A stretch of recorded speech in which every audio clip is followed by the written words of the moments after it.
우리 계속 요한복음 이제 시리즈로 말씀을 나누고 있습니다. 그런데 제가 이거 연말까지 끝내야겠다 좀 싶습니다. 그래서 대림절 전까지 이제 다음 주부터 이제 10장, 11장 한 주에 한 장씩 이렇게 해서 대림절 전까지 끝내고 그 이후부터는 내년부터는 주제나 아니면 랜덤하게 제가 골라서 설교를 준비하겠습니다. 이 순서대로 쭉 나가는 게 가장 건강하고 또 온전한 설교 방식이고 그 포맷이다 이렇게 저도 배워왔고 동의하고 그런 부분이 있는데 이것은 제가 판단해 보니까 일단 설교의 대가들이 하는 그런 방식이고 어떤 본문에서든 이제 뽑아낼 수 있는 거죠. 그런 것들을.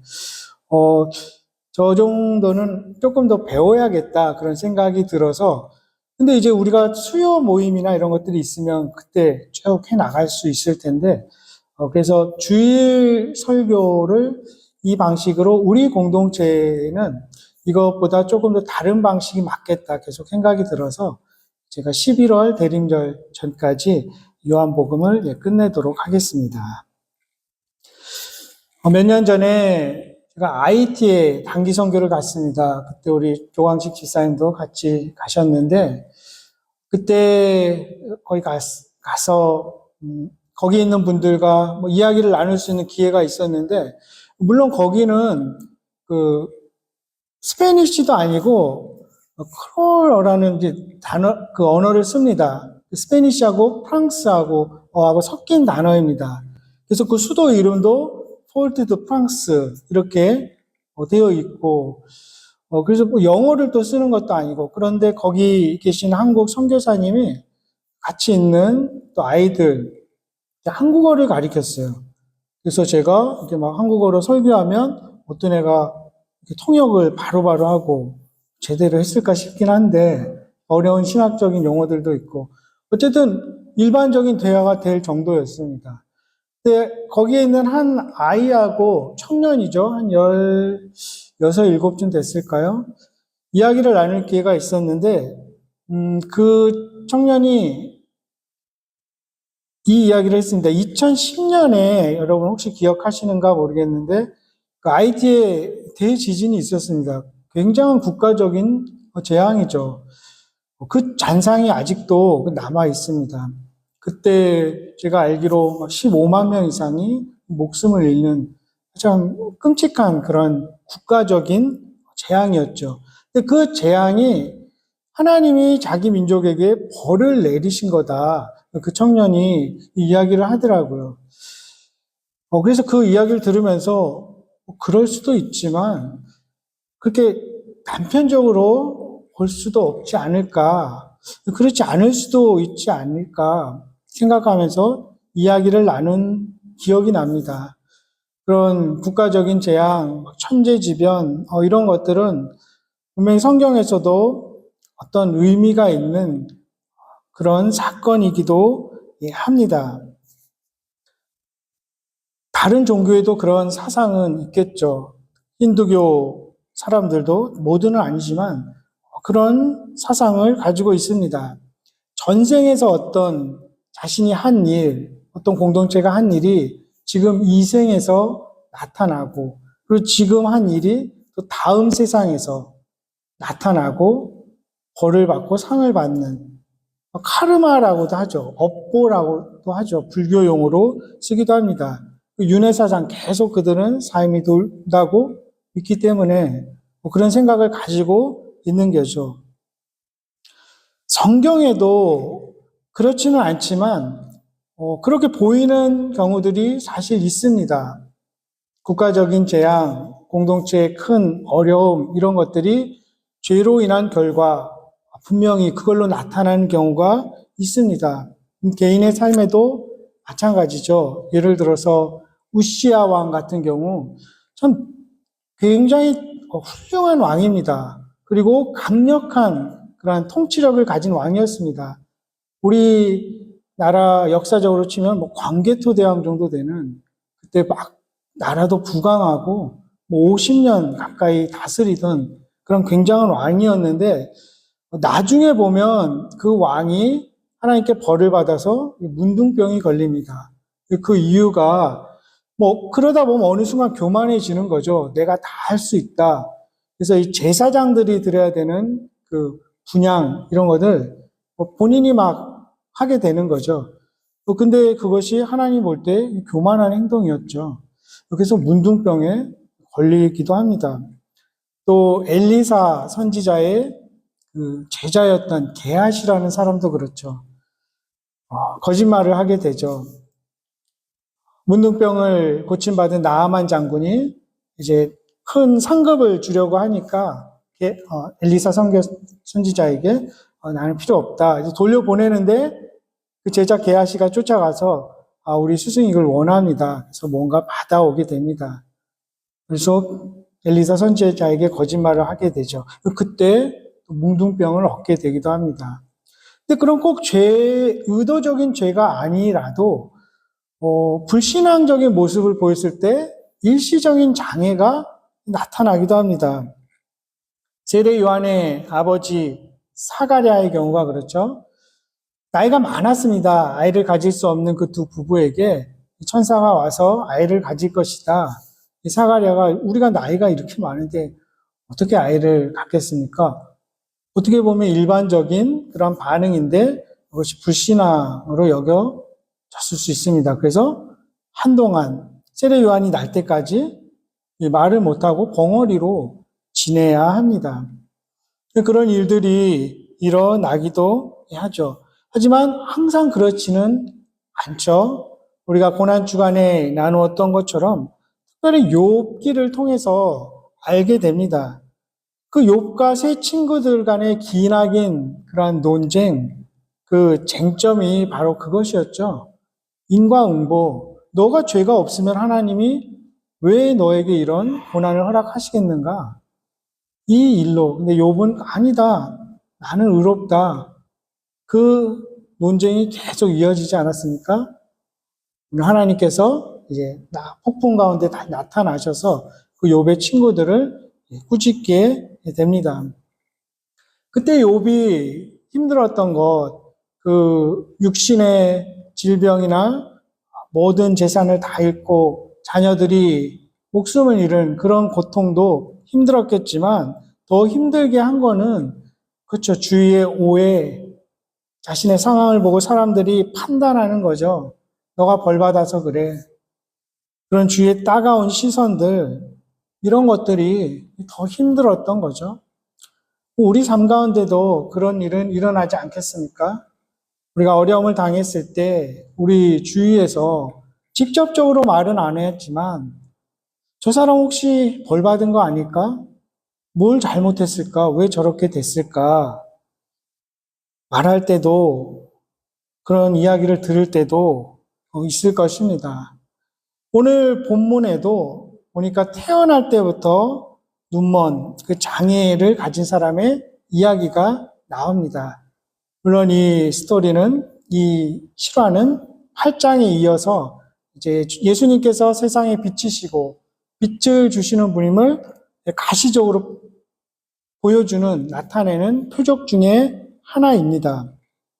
그런데 그 눈먼 사람을 보고 제자들이 예수님께 묻습니다. 오늘 본문에서처럼 저 사람이 저렇게 된 것이 자신의 죄입니까? 부모의 죄입니까? 이미 단정 짓는 거죠.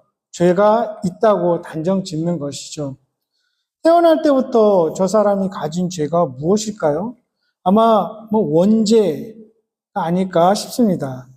우리 이 집사님 기도 중에도 그런 신학적인 용어가 나왔는데, 그렇죠. 성경적으로 보면 우린 모두 죄 중에 태어난 자들이죠. 어떤 행동, 액션 이거보다 그 상태, 스테이터스를 말하는 거죠. 죄를 가지고 태어나는 그 상태를 생각했을 수도 있습니다.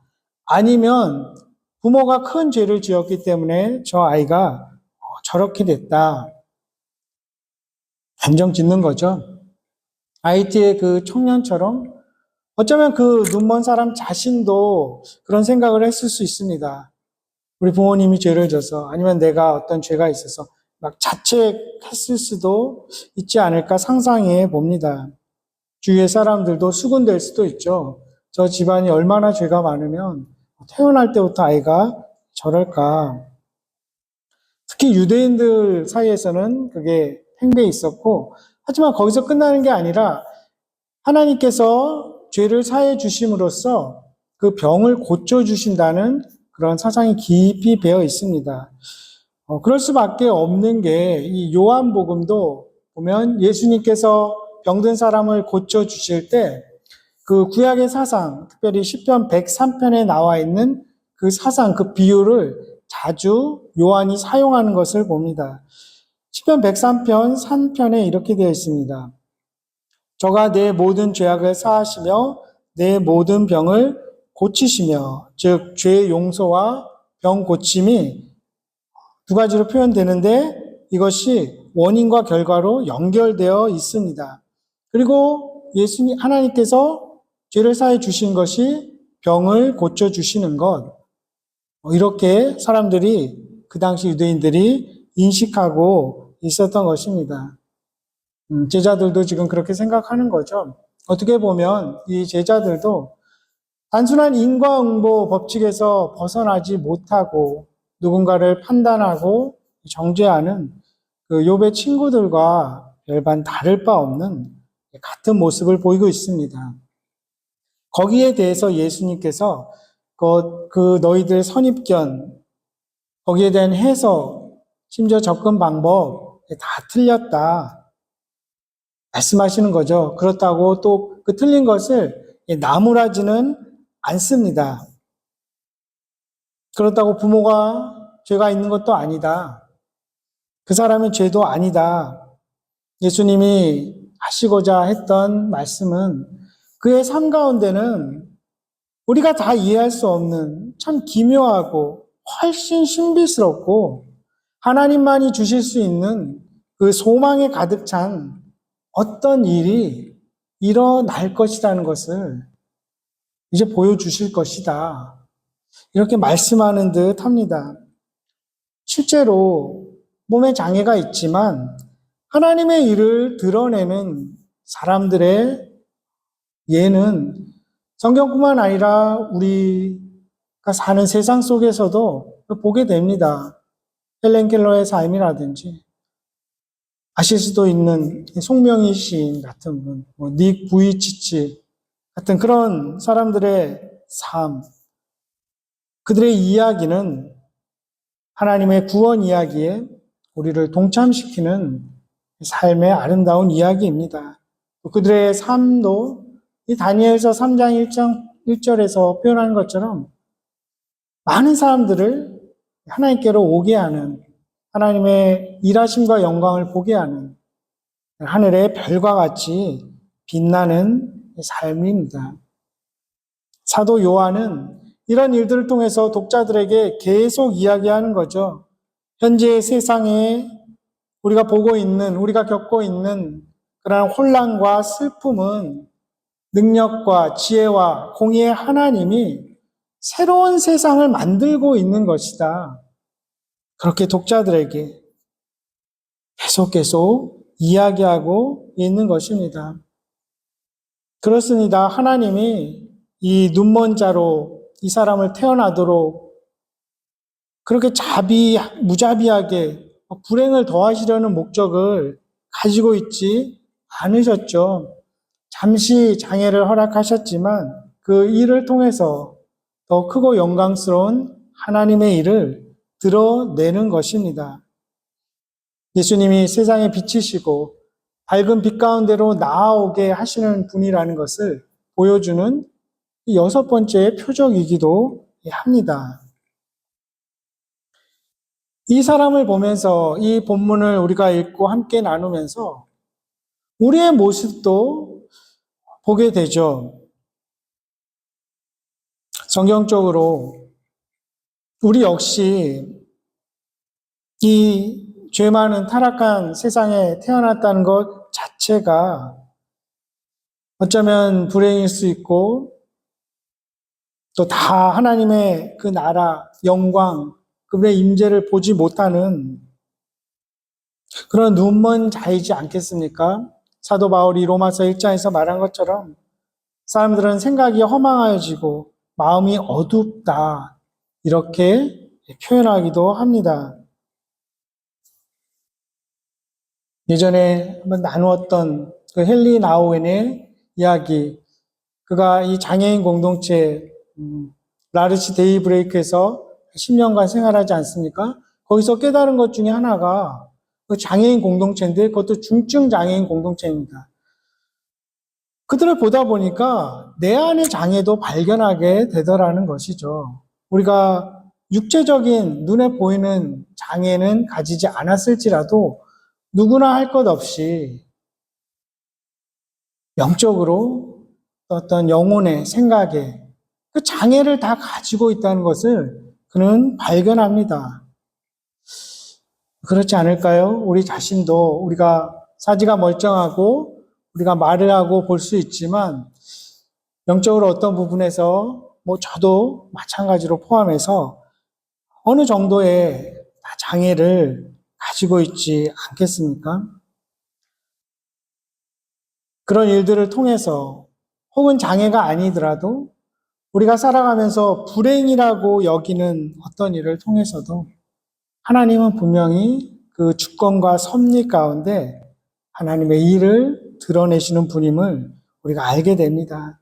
그렇다면 어떠한 불행으로 보이는 잘 안 되는 것처럼 보이는 장애로 여겨지는 그 일들에 대해서도 누구의 탓을 하거나 굳이 분석하고 해석하고 풀이하려는 그런 일들을 멈출 수 있을 것입니다. 그 대신 그 일을 통해서 하나님께서 행하실 일을 기대하면서 우리가 더 기도하고 소망을 가질 수 있을 것입니다. 물론 예수님께서 이 눈먼 사람을 통해서 이 눈먼 사람을 고쳐주고 그것을 통해서 하나님의 영광을 드러냈던 그 방식 역시 일반적인 원리로 다 적용되지는 않을 것입니다. 많은 경우에 어떤 고난이든 하나님께 맡기면 하나님께서 해결해 주십니다. 분명히 그걸 통해서 선을 이루십니다. 하지만 사도 바울 같은 경우는 하나님께서 내 은혜가 내게 족하다 이렇게 말씀하시죠. 그의 육체의 가시, 어떤 질병에 대해서. 물론 사도 바울은 그렇기 때문에 그것을 더 이상 장애로 여기지 않게 되었습니다. 그것 때문에 더 하나님의 영광을 드러내고 그 사역을 잘 할 수 있었던 것입니다. 그 어떤 것도 하나님의 일, 하나님의 선하시고 완전한 일을 위해서 다 사용될 수 있다는 것을 알게 됩니다. 예수님은 이 눈먼 사람을 고쳐주시고 그냥 거기서 끝나지 않습니다. 이제는 신앙의 결단을 요구하시죠. 그리고 이 사람, 이 눈멀었던 지금은 보게 된 이 사람의 신앙의 용기도 우리는 보게 됩니다. 후에 9장에 이후에 쭉 나오지만 계속해서 유대 종교 지도자들, 당국자들이 계속 추궁합니다. 위협이 있는 것이죠. 18절에서 23절에는 이렇게 되어 있습니다. 유대인들이 그 사람이 계속 물은 후에 그 부모를 불러서 또 묻습니다. 너희 말에 맹인으로 났다 하는 너희 아들이 이 사람이 맞냐? 지금은 도대체 어떻게 해서 보는 것이냐? 그 부모가 대답하여 이르되 이 사람이 우리 아들인 것과 맹인으로 난 것을 아나이다 고백하죠. 그러면서 그러나 지금 어떻게 해서 보는지 또는 누가 그 눈을 뜨게 하였는지 알지 못하나이다. 두려워서 거짓말하는 것이죠. 누가 고쳐줬는지 분명히 알고 있습니다. 그러면서 이렇게 이야기합니다. 그에게 물어보소서. 그가 장성하였으니 자기 일을 말하리이다. 이렇게 말하는 이유를 22절에 바로 이야기합니다. 그 부모가 이렇게 말한 것은 이미 유대인들이 누구든지 예수를 그리스도로 시인하는 자는 출교하기로 결의하였으므로 그들을 무서워함이러라. 이러므로 그 부모가 말하기를 그가 장성하였으니 그에게 물어보소서 하였더라. 체제 밖으로, 공동체 밖으로 출거당할 것에 대한, 쫓겨날 것에 대한 그 두려움이 있는 것이죠. 앞날에 대한 두려움이 있는 것입니다. 예수를 메시아라고 고백하는 모든 사람들에 대한 그들의 위협 앞에서 어떻게 할 수 없는 것이죠. 생계의 문제, 사회적인 지위, 심지어 생명의 위협까지 느끼고 걱정했을 것입니다. 그것이 너무 큰 나머지 그냥 자식에게 그것을 고스란히 넘기죠. 그가 다 큰 사람이 아닙니까? 그에게 물어보십시오. 그가 자기 일을 말할 것입니다. 사실이긴 한데 자식을 사랑하는 부모로서 할 말일 수 있을까 싶기도 합니다. 반면에 이 눈을 뜨게 된 사람은 어떻게 변화됩니까? 11절에는 처음에는 그냥 예수라는 그 사람 이렇게 이야기합니다. 그 사람이 고쳐줬다는 거죠. 17절에 가보면 이제 선지자라고 이제 좀 더 대담하게 이야기합니다. 30절에 분명히 그 사람이 내 눈을 뜨게 했다 이야기합니다. 그리고 33절에는 하나님께로부터 온 자다. 점점 담대해지고 점점 위협은 더 커지겠죠. 마침내는 38절에 내가 주님 앞에 고백합니다. 내가 믿습니다. 그리고 엎드려 절하기에 이르게 됩니다. 예수님에 대한 사랑이 모든 두려움을 쫓아낸 것입니다. 그것을 아는 이 사도 요한은 자신이 쓴 다른 서신 요한일서 4장 18절에 완전한 사랑이 두려움을 내쫓는다고 이야기하고 있습니다. 비록 희생이 따를지라도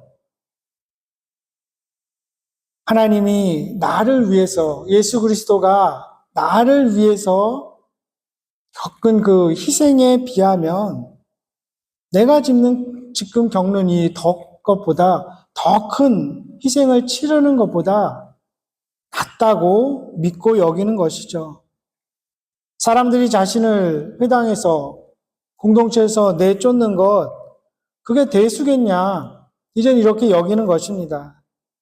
우리 역시 마찬가지입니다. 예수님께서 나를 위해 죽으시고 나를 끝까지 사랑한다면 다른 사람들의 시선, 평판, 주의 오해와 편견, 어떠한 불이익, 희생, 이런 게 대수일까? 우리도 생각할 수 있는 것입니다. 지금 눈을 뜨게 된 이 사람이 독자들에게 또 함께 말씀을 나누는 우리들에게도 이렇게 말하는 것 같습니다. 우리의 삶 속에 있는 여러 어두운 구석, 그 속에 있는 두려움과 걱정, 믿음을 제한하는 것들, 이해심을 마비시키는 많은 일들, 이 모든 어두움들 돌파하는 유일한 길은 이제 예수님의 말씀을 듣고 실로암 연못에 가서 눈을 씻는 것, 주님이 행하라고 하신 대로 그대로 하는 것, 그리고 그 주님의 음성에 계속 귀를 기울이는 것이다. 이렇게 말하고 있는 것 같습니다. 그렇게 우리는 마지막 4절 이 주님이 하신 말씀에 주목해 봅니다. 때가 아직 낮음에 나를 보내신 이의 일을 우리가 하여야 하리라. 밤이 오리니 그때는 아무도 일할 수 없느니라. 예수님은 그 사람을 고쳐 주시기 전에 자신은 하나님께로부터 보냄받은 사람이고 하나님께서 맡기신 그 일을 나는 하고 있다. 너희도 그 일을 하는 자들이고 내가 보낸 자들이다. 이것을 이후에 계속 가르쳐 주시죠. 우연의 일치가 아닐 것입니다. 이 눈먼 사람이 가서 씻었던 그 실로암 그 연못의 이름의 뜻이 보냄을 받았다. 이런 뜻이죠. 요한복음은 계속해서 예수님을 하나님이 보낸 자로 이야기하고 있습니다. 그리고 우리에게도 이 4절을 통해서 또 예수님께서 말씀하고 있는 것이죠. 불행과 고난, 다 이해할 수 없는 무지, 우리의 삶 속에 존재하지만 그것만 곰곰이 생각하지 말고 그것을 풀이하는데 시간을 허비하지 말고 너희도 가서 일을 해라. 이렇게 말씀하시죠. 창세기 첫머리에서 우리가 보듯이 하나님은 그 혼돈을 직면하셨습니다. 케이오스였죠. 아무것도 없는. 하나님께서 그 혼돈을 설명하거나 그 이유를 분석하거나 그 누군가의 탓인지 말씀하시면서 혹은 생각하시면서 시간을 허비하지 않으셨죠. 대신 하나님은 빛을 창조하셨습니다. 그리고 그 빛에 이어서 아름다운 세상을 창조하시는 6일 동안 일을 하셨음을 우리는 성경을 통해서 보고 사도 요한은 또 그것을 우리에게 다시 생각나게 합니다.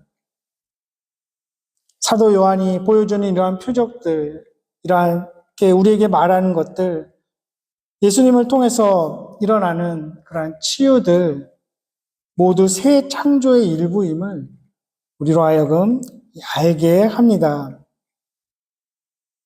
주님은 우리가 불행으로 여기는 어떤 일을 통해서도 하나님의 선하고 아름다운 일을 이루실 수 있는 분입니다. 우리가 살아가는 이 세상 어둡고 일반적으로 우리가 이해하는 것보다 또 이해하려고 노력하는 것보다 훨씬 기괴하고 이상하고 어둡고 복잡합니다. 하지만 하나님의 강력한 사랑과 정의는 그분의 그 빛은 그 모든 것보다 밝게 빛나고 있음을 우리 가슴에 새기기를 소망합니다. 그리고 주님께서 말씀하신 것처럼 우리도 가서 우리에게 맡겨진 일을 신실하게 행하십시다.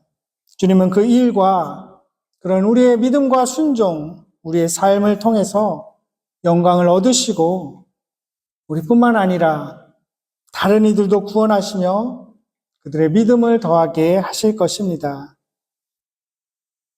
예수님의 그 능력과 그 사랑, 그리고 그 주님의 음성에 우리가 날마다 귀를 기울이고 그것을 추구하고 소망할 수 있기를, 바라볼 수 있기를, 그리고 그 주님과 늘 동행할 수 있기를 주님의 이름으로 축원합니다. 기도하겠습니다.